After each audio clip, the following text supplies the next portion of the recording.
At the height of my corporate success, leading a $750 million business unit, negotiating with global pharmaceutical giants, and creating and leading an executive leadership institute, I had everything on paper.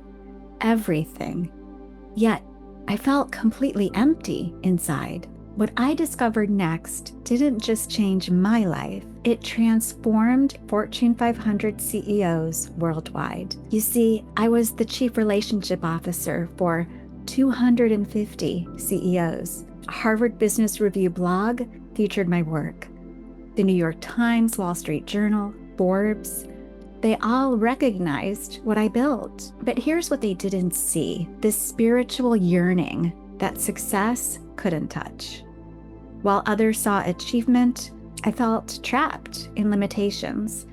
While others celebrated the climb up the corporate ladder, I felt the pull towards something infinitely bigger, something my MBA from Kellogg never prepared me for.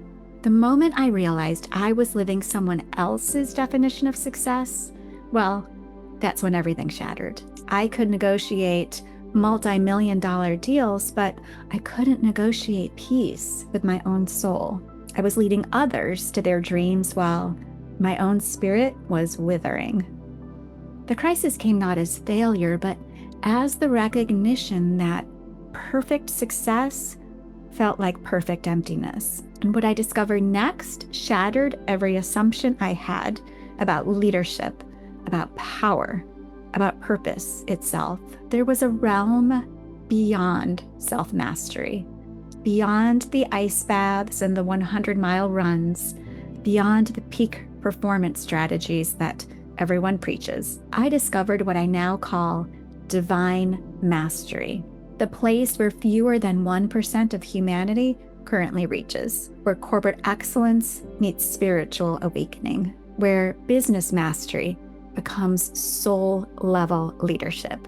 This isn't about abandoning what you've built. It's about transcending it. It's about discovering that everything you've achieved has been preparing you for something infinitely more significant. And this is why I've become the bridge between two worlds. My corporate credentials create trust with leaders who need someone who speaks their language.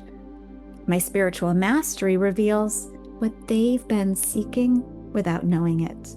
I work with established leaders, CEOs, founders, who've achieved remarkable success, yet know in their bones they were meant for something bigger. They're not broken. They don't need fixing. They're ready to transcend.